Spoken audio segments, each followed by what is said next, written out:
नमस्कार दोस्तों, स्वागत है आपका बिहार सुप्रभात न्यूज चैनल में। आज है तारीख 5 जून 2024, दिन बुधवार। तो चलिए देखते हैं आज के बिहार की मुख्य व ताजा खबरें। इससे पहले हमें कमेंट में जरूर बताएं कि आप न्यूज को किस जिले या शहर से देख रहे हैं, और अगर आपको न्यूज पसंद आए तो वीडियो को लाइक और चैनल को सब्सक्राइब जरूर करें।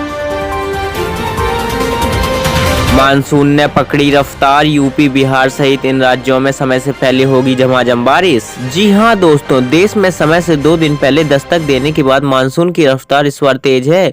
पूर्वोत्तर इलाकों को मानसून 10 जून तक कवर करता था, लेकिन इस बार 3 जनवरी को ही मानसून वहां छा गया है। मौसम विभाग के मुताबिक 5 से 7 जून के बीच पश्चिमी विक्षोभ बनने की संभावना है। इस वजह से उत्तर पश्चिम भारत के मैदानी इलाकों में कुछ स्थानों पर वर्षा आंधी चलने की संभावना है। यह स्थिति राजस्थान, उत्तर प्रदेश, बिहार के कुछ जिलों, दिल्ली, हरियाणा और पंजाब में होने की संभावना है।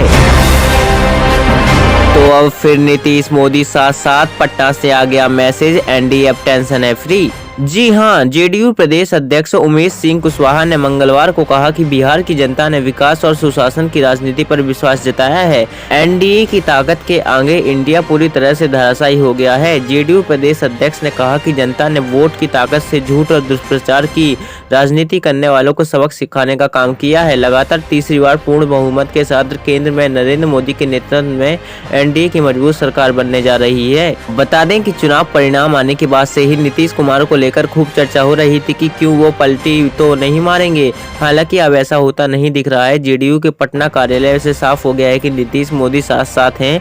जेडीयू एनडीए के साथ रहेगा और सरकार बनाएगा। गिरिराज ने बनाई निर्णायक बढ़त, जीत के ऐलान का हो गया है खत्म इंतजार। बिहार की बेगूसराय सीट देश की कुछ हॉट सीट्स में से एक है। इस सीट पर आमने सामने एनडीए प्रत्याशी गिरिराज सिंह और इंडिया गठबंधन के अवधेश राय इस सीट पर गिरिराज सिंह की बड़ी बढ़त बना चुके हैं। उनकी बढ़त का आंकड़ा 76,000 से वोट से ज्यादा है। कभी बेगूसराय को बिहार की औद्योगिक राजधानी कहा जाता था। इसके चलते यहाँ पर ट्रेड यूनियन को प्रभाव था और कम्युनिस्ट पार्टी की भी पकड़ थी। हालांकि सीपीआई ने आखिरी बार यहाँ पर 1967 में चुनाव जीता था, लेकिन सीपीआई का प्रभाव यहाँ पर बना रहा। इसी का नतीजा था कि 1967 के बाद 3 बार सीपीआई दूसरे या तीसरे नंबर पर रही। पूर्णिया से जीते पप्पू यादव, बिहार में 14 साल बाद खत्म हुआ निर्दलियों की जीत का सूखा। लोकसभा चुनाव के दौरान बिहार की एक सीट को लेकर खूब चर्चाएं थी। यह सीट थी पूर्णिया लोकसभा सीट। इस सीट से पप्पू यादव इंडिया ब्लॉक की ओर से टिकट के दावेदार थे। लालू यादव की पार्टी राष्ट्रीय जनता दल ने जनता दल यूनाइटेड की विधायक बीमा भारती को उम्मीदवार बना दिया, तो पप्पू निर्दलीय मैदान में कूद पड़े। पप्पू यादव ने कांटे के मुकाबले में अपने निकटतम प्रतिद्वंदी जेडीयू के संतोष कुमार 16,000 वोट से अधिक के अंतर से हरा दिया। आरजेडी उम्मीदवार बीमा भारती तीसरे स्थान पर रही। 2010 में सूबे की बांका लोकसभा सीट के लिए उपचुनाव के बाद यह पहला मौका है जब बिहार की किसी सीट से कोई निर्दलीय उम्मीदवार चुनाव जीतकर संसद पहुंचेगा। वाराणसी से पीएम मोदी ने मारी बाजी, देखें कौन सीट पर आगे रहा और पीछे। लोकसभा चुनाव 2024 की मतगणना हो चुकी है। सभी 543 सीटों पर रुझान सामने आ चुके हैं। एनडीए ने 290 से ज्यादा सीटों के साथ बहुमत हासिल कर लिया है। इसी बीच प्रधानमंत्री मोदी वाराणसी से जीत गए हैं। उन्होंने कांग्रेस प्रत्याशी अजय राय को 1.5 लाख से ज्यादा वोटों से हराया है। फिर एनडीए सरकार अपने दम पर बहुमत से दूर, बीजेपी, राहुल गांधी बोले यह इंडिया गठबंधन की है जीत। जी हां दोस्तों, लोकसभा चुनाव की 542 सीटों पर वोटों की गिनती जारी हो चुकी है। चुनाव आयोग नतीजों और रुझानों में इंडिया गठबंधन 233 सीटों पर आगे चल रहा था। वहीं यूपी की बात करें तो समाजवादी पार्टी से बीजेपी को कड़ी टक्कर मिली।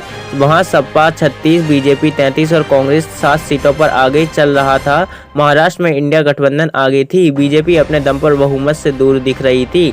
वहीं इस बीच नतीजे को लेकर राहुल गांधी ने कहा कि हिंदुस्तान की जनता अपने संविधान के लिए एक साथ खड़े होकर लड़ेगी। यह सच साबित हुआ। मैं इंडिया गठबंधन के सभी सहयोगियों और नेताओं के साथ कार्यकर्ताओं का दिल से धन्यवाद करता हूं। आपने संविधान को बचाने के लिए पहला कदम ले लिया है। कांग्रेस पार्टी के सभी नेताओं ने इंडिया गठबंधन के नेताओं का आदर किया और जहां भी गठबंधन रहा हम एक होकर लड़े। इंडिया गठबंधन ने देश को नया विजन दे दिया है। यह जीत इंडिया गठबंधन की जीत है। मां के जाने के बाद था पहला चुनाव, नतीजों के बाद भावुक हुए पीएम मोदी। लोकसभा चुनावों की वोटों की गिनती कल हुई, जिसमें सीटों के अंतिम नतीजे भी आने लगे। अब तक के रुझानों के मुताबिक भाजपा 242 लोकसभा सीटों पर आगे रहा और बहुमत से 30 सीट दूर रहा। वहीं इसकी सहयोगी पार्टी जेडीयू ने 14 और टीडीपी ने 16 सीटें हासिल की। चिराग पासवान की लोजपा ने 5 सीटों पर बढ़त बना रखी थी। इस तरह एनडीए के सहयोगों को मिलाकर तीसरी बार मोदी सरकार बनी है। पीएम मोदी 9 जून को ले सकते हैं तीसरी बार शपथ, राष्ट्रपति भवन में तेज हैं तैयारियां। लोकसभा चुनाव 2024 के नतीजे आ गए हैं। भाजपा जीत, एनडीए गठबंधन लगातार तीसरी बार केंद्र की सत्ता में काबिज हो रहा है। तो पीएम मोदी तीसरी बार पीएम कुर्सी संभालेंगे। ऐसे में शपथ ग्रहण समारोह की तैयारी शुरू हो गई है। ऐसी खबरें हैं कि पीएम मोदी 9 जून को शपथ ग्रहण कर सकते हैं। पीएम मोदी की ताजपोशी की तैयारियों को लेकर 5 से 9 जून तक राष्ट्रपति भवन विजिटर्स के लिए बंद रहेगा। प्रधानमंत्री मोदी ने लोकसभा चुनाव में भारतीय जनता पार्टी के नेतृत्व वाले राष्ट्रीय जनतांत्रिक गठबंधन की लगातार तीसरी बार जीत को ऐतिहासिक पल बताया है और इसके लिए देश की जनता के लिए आभार जताया। मोदी ने कहा कि गठबंधन देश की जनता की आकांक्षाओं को पूरा करने के लिए नई ताकत से काम करेगा। मोदी जी गए तो अडानी जी गए, शेयर बाजार में हाहाकार के बीच बोले राहुल गांधी। चुनाव के नतीजों से अब स्पष्ट हो गया है कि केंद्र में गठबंधन की सरकार बनेगी। वैसे तो एनडीए गठबंधन को बहुमत मिला है, लेकिन सियासी उलटफेर की संभावनाओं को से इनकार नहीं किया जा सकता। इन संभावनाओं के बीच शेयर बाजार सहमा सा नजर आ रहा था। खासतौर पर अडानी ग्रुप के शेयरों को लेकर निवेशक डरे हुए थे। निवेशकों के इस डर के बीच राहुल गांधी ने अडानी ग्रुप के शेयरों को लेकर एक बड़ा बयान दिया। दरअसल मंगलवार को चुनाव के नतीजों पर राहुल गांधी मीडिया के सामने अपना पहला रिएक्शन दे रहे थे। इसी दौरान उन्होंने गौतम अडानी की कंपनियों के स्टॉक्स में आई भारी गिरावट का जिक्र किया। राहुल गांधी ने कहा, यह बेहद दिलचस्प बात है कि जनता मोदी जी को अडानी से सीधा कनेक्ट करती है। मोदी जी की हार होती है तो स्टॉक मार्केट कहता है कि मोदी जी तो अडानी जी गए। राहुल गांधी ने कहा कि मोदी जी से अडानी जी का सीधा संबंध है, करप्शन का संबंध। बता दें कि राहुल गांधी कुछ बीते साल से लगातार अडानी ग्रुप के खिलाफ बोलते नजर आ रहे हैं। बिहार में एनडीए 30, इंडिया 9 सीट। तेजस्वी बोले आरजेडी 7 से 8 सीट कम मार्जिन से हारी। बिहार लोकसभा चुनाव के नतीजे घोषित हो चुके हैं। एनडीए ने 30 तो इंडिया अलायंस ने 9 सीट पर जीत दर्ज की है। एक सीट निर्दलीय के खाते में गई है।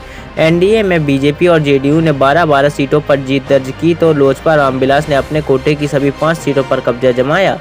गया से हम सुप्रीमो जीतन राम मांझी अपनी सीट जीतने में कामयाब रहे, लेकिन आरएलएम चीफ उपेंद्र कुशवाहा काराकट से हार गए। इसी तरह महागठबंधन में आरजेडी ने 23 सीटों पर चुनाव लड़ा और महज 4 पार जीत दर्ज की। पवन के झोंके से राजाराम ने काराकट में ध्वस्त किया एनडीए का किला, देखते रह गए उपेंद्र कुशवाहा। काराकट लोकसभा चुनाव की मतगणना स्थानीय बाजार समिति में की गई, जिसमें आईएनडीए समर्थित भाकपा वाले से प्रत्याशी राजाराम सिंह ने 3,78,058 मत प्राप्त करे। भोजपुरी फिल्म अभिनेता एवं निर्दलीय प्रत्याशी पवन सिंह को 1,05,858 मतों से पराजित किया। पवन सिंह को 2,74,723 मत मिले। तीसरे स्थान पर पूर्व केंद्रीय मंत्री तथा एनडीए समर्थित राष्ट्रीय लोक मोर्चा अध्यक्ष और कुशवाहा रहे, जहां उनको 2,53,876 मत प्राप्त हुए। सीपीआई एमएल के राजाराम सिंह प्रभाव से ही बढ़त बनाई तथा जीत का अंतर चरण दर चरण बढ़ता गया। उत्तर प्रदेश में फीका पड़ा मोदी मैजिक, किन सीटों पर भाजपा जीती, यहाँ देखिए आज। लोकसभा चुनाव 2024 का रण काफी रोचक रहा। देश की संसद में सबसे ज्यादा हिस्सेदारी रखने वाला उत्तर प्रदेश में भाजपा अपने टारगेट से काफी पिछड़ गई। उत्तर प्रदेश में सभी 80 सीटों पर जीत का दावा कर रही भाजपा को केवल 33 सीटों पर ही संतोष करना पड़ा, जबकि 2019 के चुनाव में भाजपा ने यूपी में 62 सीटें जीती थी। भाजपा के लिए 2024 के चुनाव में 29 सीटों का हार हो रहा है। यूपी में मोदी मैजिक फीका पड़ गया है। देश ही नहीं, वाराणसी में भी घटा जनाधार, वोटों में आई भारी कमी। 2014 के पास भी नहीं पहुंचे पीएम मोदी। भाजपा के लिए इस बार लोकसभा चुनाव में वाराणसी संसदीय सीट के मायने अलग थे। यहां से प्रधानमंत्री मोदी तीसरी बार चुनाव मैदान में थे। भाजपा के सामने चुनौती हासिल करने की नहीं थी, जीत का अंतर बढ़ाने की थी, लेकिन परिणाम स्तब्ध करने वाले आए। पीएम मोदी का जीत का अंतर तो बहुत दूर वह 2014 में पाए वोटों के बराबर भी नहीं पहुंच सके। 2014 की मोदी लहर में तो अजय राय को मात्र 75,614 मत मिले थे।